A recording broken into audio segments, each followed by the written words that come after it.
এমনিতেই বান্দা যখন জিক্রুল্লাহর মাহফিল বয়, রসুল্লাহর হাদিস সাক্ষী আল্লাহর রহমতর ফিরিস্তা হল চতুর্দিকে তারারে বেষ্টন দিয়া বইন হোক সুবহানাল্লাহ।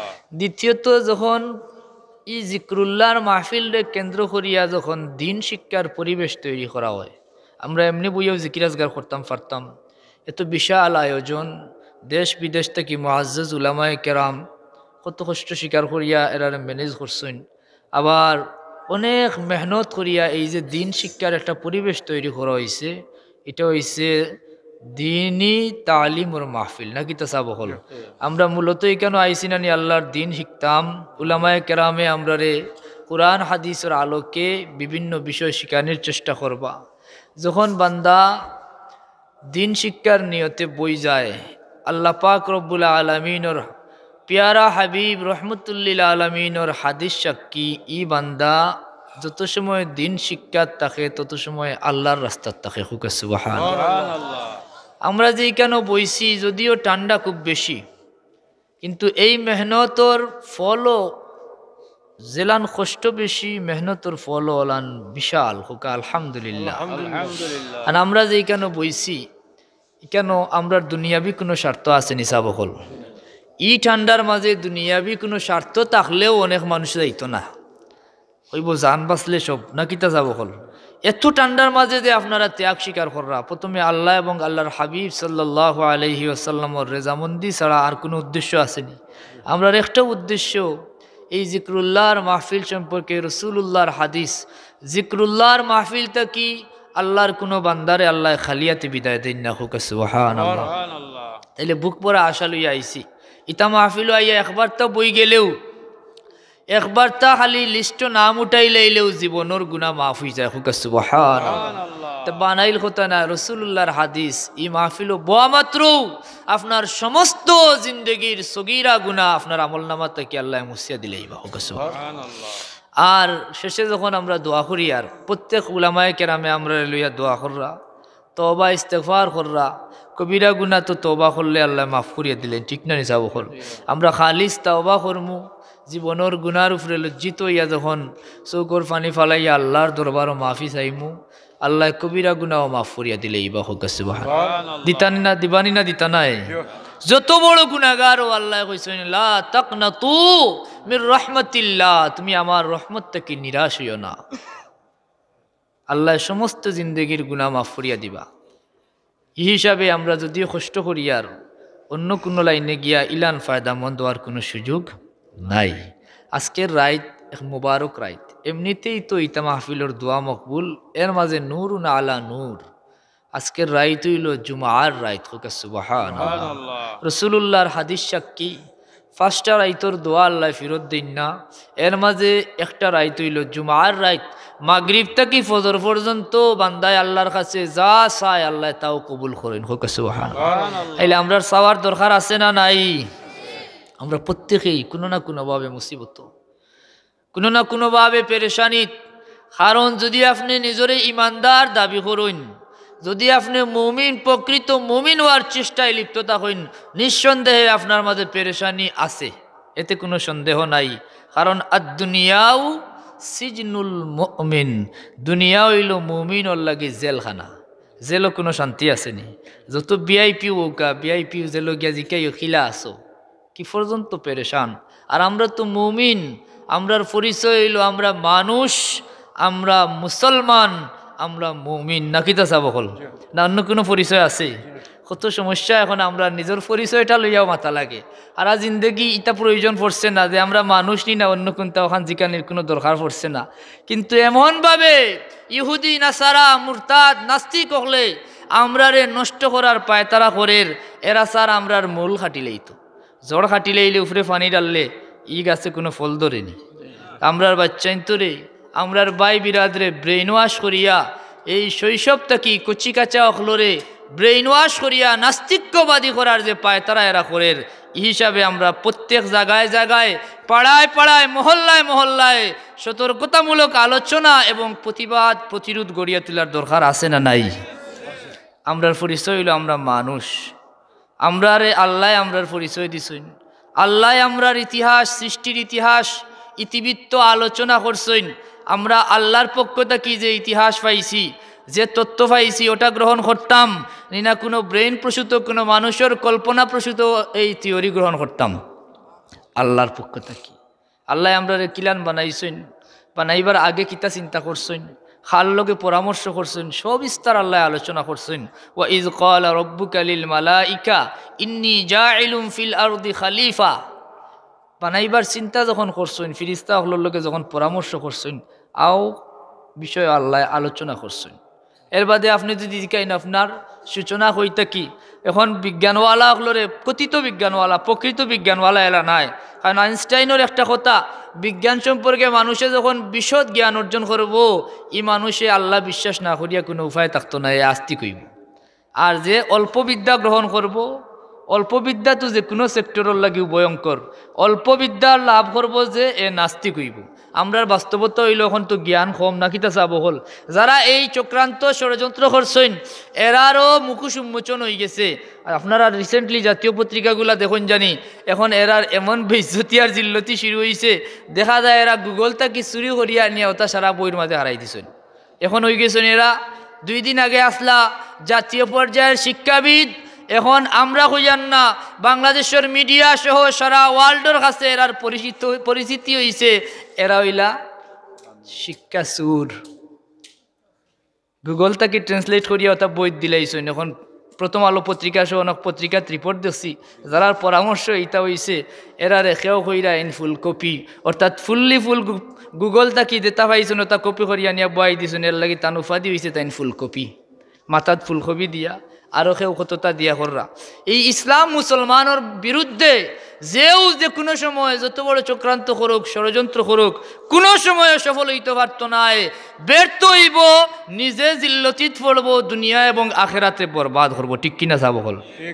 কারণ এরার মূল উদ্দেশ্য তো আসলে মূল উদ্দেশ্য হইল এরা আমরারে দুঃখা দিতে চায়, আমরার ইমান রে বিনষ্ট করতে চায়, আমরার প্রজন্মরে নাস্তিক বানাইতে চায়, আল্লাহ থেকে হরাইতে চায়। এটা সম্ভব হইব নি? আল্লাহর দিন, আল্লাহর কালাম, আল্লাহর হাবিব ওর হাদিস কিয়ামত পর্যন্ত একগুলো যোগ্য উত্তরাধিকারের মাধ্যমে আল্লাহ কিয়ামত পর্যন্ত আমানত রাখবা হোক। সুবহানাল্লাহ। রাসূলুল্লাহর হাদিস সাক্ষী, কিয়ামত পর্যন্ত একদল সুযোগ্য ইলিমওয়ালা মানুষ আল্লাহ রাখবা, যারার মাধ্যমে আল্লাহর দিন জমিনও আমানত থাকবো। কোনো অবস্থায় এটা বিকৃত করিয়া কেউ সফল হইতে পারত নাই। যারা ব্যর্থ চেষ্টা করব এরা নিজের জিন্দগিরে বরবাদ করবো। এটা যুগে যুগে প্রমাণিত। আমরা পাকিস্তান মনে হয় একজনের জন্ম হয়েছিল, অনেক ওয়াজ নসিহত করতে বিচারায়, নাম আছিল গুলাম আহমদ কাদিয়ানি না কিতা যাব। এই আহলে হাদিসের কথিত এক বড় মসজিদের ইমাম আসলা, পয়লা আসলা আহলে হাদিস, পয়লা কিতা আসলা আহলে হাদিস। কয়দিন বাদে তাই আর দল গেছেন, এর বাদে আরো কয়দিন বাদে গেছেন, তাই আরো বাক্কা বড় হয়ে গেছেন, তাই নিজে নিজের নবী দাবি করে লিছেন। এখন তার নাম আছিল গুলাম আহমদ। এখন গুলাম আহমদ হইলে খুব কম মানুষে চিনইন, এখন বেশিরভাগ মানুষে চিনইন তাই গুলাম শয়তান কাদিয়ানি। বলা নাই যাব হল। এর আরো অনুসারী আছে না নাই? ইচ্ছা থাকবো। ইসলাম মুসলমানের বিরুদ্ধে যে ষড়যন্ত্র, এটা আজকের নয়, এটা ১,৫০০ বছর আগ থেকে ইসলামের সূচনা লগ্ন থেকে এরার বংশ আছে এবং থাকবো। কারণ এটাও তো আমরা ইমানদার হলোর ইমান মজবুত করার এটাও একটা মাধ্যম। কারণ বিরোধী শক্তি না থাকলে একলা একলা লড়লে কোনো মজা আসেনি, হোক আছেন। যে সংসদ বিরোধী দল নাই, এই সংসদ নিষ্ক্রিয়। যে মাঠো প্রতিপক্ষ নাই, খালি মাঠো গোল দেওয়ার কোনো মজা নাই। এটা কোনো দর্শকও থাকে না, কোনো সফলতাও থাকে না। আল্লাহ আমরা সহি সমুজ দান করুকা। আল্লাহ আমরার পরিচয় দিছেন, আমরা হইলাম বানি আদম, আদম সন্তান। ইন্না খালাকনাকুম মিন যাকারিন ওয়া উনসা। আমি তোমরারে বানাইছি একজন পুরুষ এবং একজন মহিলা থাকি। সেই পুরুষের নাম হইল হযরতে আদম আলাইহিস সালাম, আর মহিলার নাম হইল হযরতে মা হাওয়া আলাইহাস সালাম। সুবহানাল্লাহ। আমরা এটা আমরা বাচ্চন্তর লগে আপনারা পারিবারিকভাবে এগুলো আলোচনা করবা। কারণ যারা ইসলামী শিক্ষায় শিক্ষিত তারা তো কোরআন হাদিস পড়বো, আর যারা জেনারেল শিক্ষায় শিক্ষিত এরা যেগুলো আলোচনা করেন না, তো এই যে পায় তারা চলে। আশা করি এটা থাকতো নাই, এটা মিটি যাইব। কিন্তু যদি ব্রেইন ওয়াশ করিলায় তাইলে পরে আমরার সম্পদ ঘুরাইয়া পাওয়া আমরা বড় কঠিন হইব নাকি তো চাবো হল আল্লাহ হকলরে সহি সমুজ দান করুক হোক আল্লাহুম্মা আমিন। দ্বিতীয়ত হইল আমরার পরিচয় আমরা উম্মতে মুহাম্মদী, আমরা মুমিন, আমরা মুসলমান ইমানদার। আল্লাহ আমরারে মেহরবানি করিয়া তান হাবিব রহমতুল্লিল আলামিন সাল্লাল্লাহু আলাইহি ওয়াসাল্লামর উম্মত বানাইয়া জমিনও ফাটাইছেন। আমরা হইলাম উম্মতে মুহাম্মদী হুক সুবহানাল্লাহ। আমরা হইলাম শ্রেষ্ঠ উম্মত। আল্লাহর ভাষায় কুনতুম খায়রা উম্মাতিন উখরিজাত লিন্নাস, এমন নবীর উম্মত আল্লাহ বানাইছেন যে নবীর উম্মত হওয়ার কারণে আল্লাহ বাসা বাসা নিয়ামত হল, শ্রেষ্ঠ নিয়ামত হল রিজার্ভ রাখছেন যে উম্মতর লাগি। এই উম্মতর নাম হইল উম্মতে মুহাম্মদী হুক সুবহানাল্লাহ। আজকে যে রাইত আমরা এখানে হইলাম নূরুন আলা নূর, এই রাইত হইল মকবুল রাইত, জুমার রাইত। আপনি হাদিস তুগাইয়া দেখুকা আল্লাহর হাবিব সাল্লাল্লাহু আলাইহি ওয়াসাল্লামর হাদিস সাক্ষী সহিহ মুসলিম শরীফর হাদিস 2,23,999 নবীর মাঝে কোন নবীর উম্মতরে আল্লাহ জুমার ফজিলত দান করছেন না। একমাত্র উম্মত মুহাম্মদীর স্পেশাল গিফট হইল ইয়াউমুল জুমআ হুক সুবহানাল্লাহ, সাপ্তাহিক ঈদ। আর কোন উম্মতে ইলাও তো ঈদ পাইছেন না। আমরা আল্লাহ সপ্তাহে ঈদ দিছেন, 52 সপ্তাহে 52টা ঈদ আছে। আল্লাহ আমরা আল্লাহর পক্ষ থেকে আল্লাহ আমরা দান করছেন হুকা আলহামদুলিল্লাহ। ই দিন ই রাইতে তো মকবুল রাইত। রাসূলুল্লাহ সাল্লাল্লাহু আলাইহি ওয়াসাল্লামর হাদিস সাক্ষী জুমার দিনে এবং রাইতে 24 ঘন্টা, এই 24 ঘন্টার প্রতি ঘন্টায় আল্লাহ 2 লক্ষ পাপী তাপিরে মাফ করিয়া দিন। আল্লাহ মেহরবানি করি এই যারা মাফ পাইবা তারার দফতরও আমরা নাম খান লেখিলাও হোক আল্লাহুম্মা আমিন। এই রাইত মুবারক রাইত, এই রাইত রাসূলুল্লাহর নির্দেশ আমরা বেশি বেশি করে জুমার রাইত এবং জুমার দিন দুরুদ শরীফ বেশি বেশি করে পড়তাম। এই রাইত মকবুল রাইত, রাসূলুল্লাহর সহিহ হাদিস প্রমাণিত মাগরিব থেকে ফজর পর্যন্ত বান্দায় আল্লাহর কাছে যা চাইব আল্লাহ তা কবুল করবা। দ্বিতীয়ত হইল আগামী খাইলকুর বিশেষ একটা আমল আপনার কাছে গুজারিশ, জুমার দিনের অন্যতম বা জুমার রাইতর বিশেষ একটা আমল হইল আমরা চেষ্টা করতাম সূরা কাহাফ তিলাওয়াত করার। 15 পারাত সূরা কাহাফ আছে না নাই? খেনে দরকার বলে শেষ জামানার উম্মত হল বড় রিক্স থাকবা। রাসূলুল্লাহ সাল্লাল্লাহু আলাইহি ওয়াসাল্লামর হাদিস মুবারক সাক্ষী আখেরি জামানাত আমার উম্মতর ইমান রক্ষা ওলান কঠিন হইব। জেলান তপ্ত খয়লা মানে জ্বলন্ত খয়লা আতর তালুত রাখা জেলান কষ্টকর, ওলান ইমানের উপরে সাবিত কদম থাকা আমার উম্মতর লাগে কষ্ট করিয়া দাঁড়াইব। দাজ্জাল কাজ্জাব হলোর আবির্ভাব হইব। ইয়াকুনু ফি আখিরিজ জামান দাজ্জালুনা কাজ্জাবুন ইয়াতুনাকুম মিনাল আহাদিস। শেষ জামানাত দাজ্জাল কাজ্জাব হল বাড়াইব। এরা বাড়াইব খানা দাজ্জালর বেশে নাই, এরা বাড়াইব মুহাদ্দিসের বেশে হাদিস লইয়া। ইয়াতুনাকুম মিনাল আহাদিস, হাদিস হল লইয়া তোমরার মাঝে আইব। এমন হাদিস হল লইয়া আইব বিমা লাম তাসমাউ, এমন হাদিস হল লইয়া আইব যেটা তোমরাও কোনোদিন শুনছ না, ওয়ালা আবাউকুম তোমরার বাপ দাদাও শুনছেন না।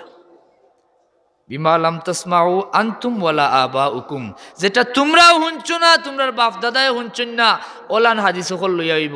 এখন হৌকা চাই না আমরা যারা কোরআন হাদিস পড়ছি না বেশি, এরা হাদিস কইয়া হওয়ার বাদে মানুষের দিলের মাঝে একটা শ্রদ্ধা থাকবো না। কিন্তু ই মুহাদ্দিস প্রকৃত মুহাদ্দিস নাই। ই যে হাদিসওয়ালা যারা আইবা এরা দাজ্জাল কাজ্জাব, এরার পরিচয় দিছেন রাসূলুল্লাহ। বিদায় এরার থেকে আমরা বাঁচিয়ে থাকার দরকার আছে না নাই? আমরা সর্বাত্মক চেষ্টা করতাম।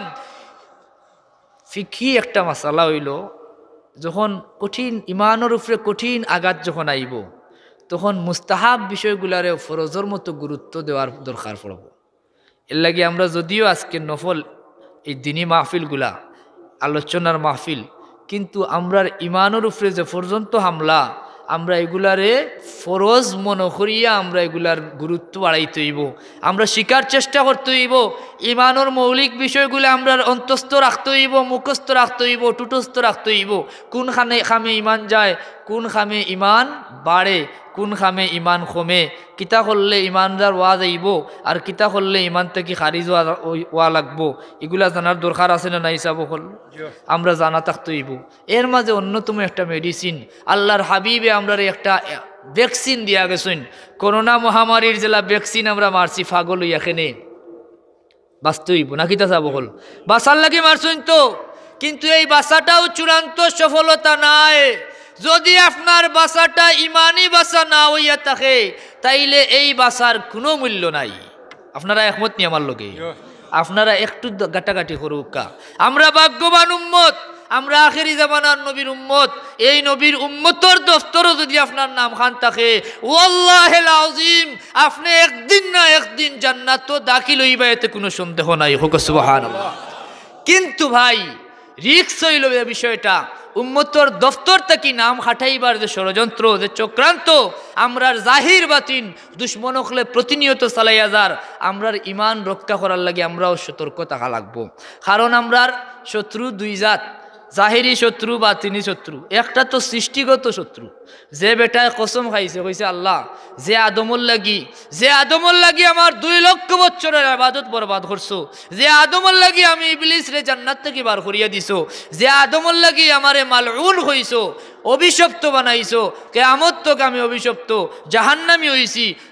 আমি তোমার কাছ থেকে আমি দয়া চাইয়ার, তোমার কাছ থেকে আমি ক্ষমতা চাইয়ার, আমি সর্বাত্মক চেষ্টা চালাইয়া যাইমু কোনো আদম সন্তান যেন জান্নাত যাইতো না পারে। হুকা নাউযুবিল্লাহ।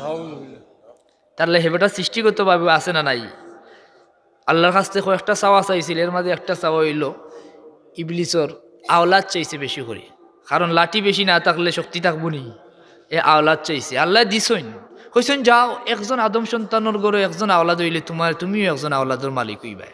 এখন আপনি চিন্তা করো কা যে আদম সন্তানের গড়ে আওলাদ হইরা 40-50 বছর বাদে যাইরা কি দুনিয়ার থাকি, কিন্তু ইবলিসে তো ফয়লা লম্বা হায়াত চাইছে নাকি তা যাব হল, তার হায়াতও লম্বা।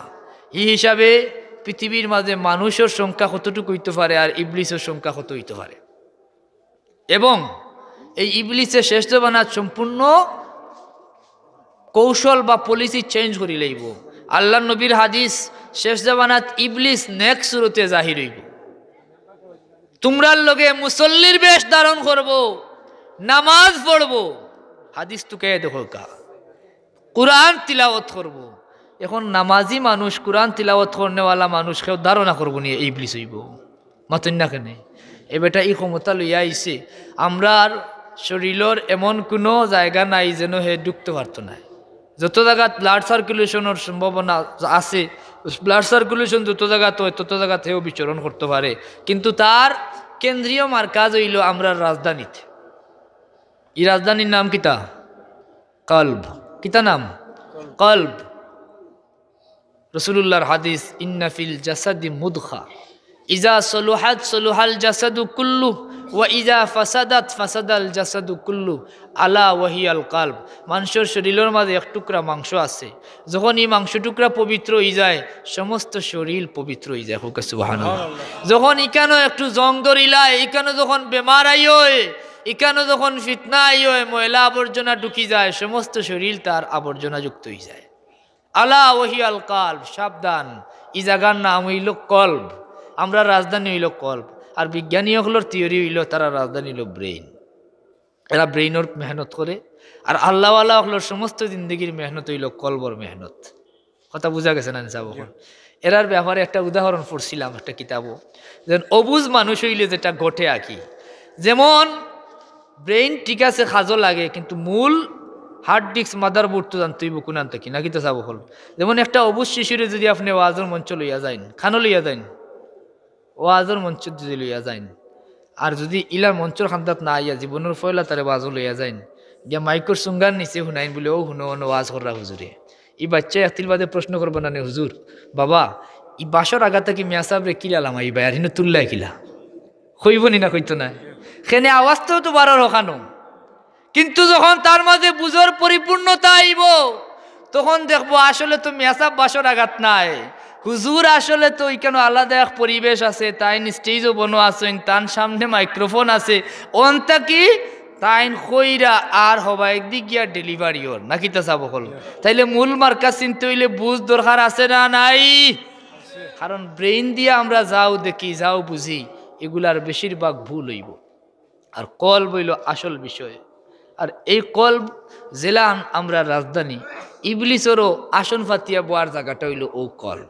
রাসূলুল্লাহর হাদিস, আশ-শায়তানু জাসিমু আলা কলবে বনি আদম, শয়তান বনিয়াদমর কলব আসন ফাতিয়া বাত থাকে চিন্তা করানি কিরা তোর পাওয়ার বেটার কিন্তু এরে বাগাইতা কিলা ইজা জাকারা খানাসা যখন আপনি লা ইলাহা ইল্লাল্লাহর জিকির করবা এর শরীর আগুন ধরি লইব বইতে পারতো না ধুমা দৌড় দিব বাড়াইয়া ওয়া ইজা গাফালা ওয়াসওয়াসা আর যখন আপনি আল্লাহর জিকির থেকে গাফিল হয়ে যাবা তখন তার রাজত্ব কায়েম হয়ে যাব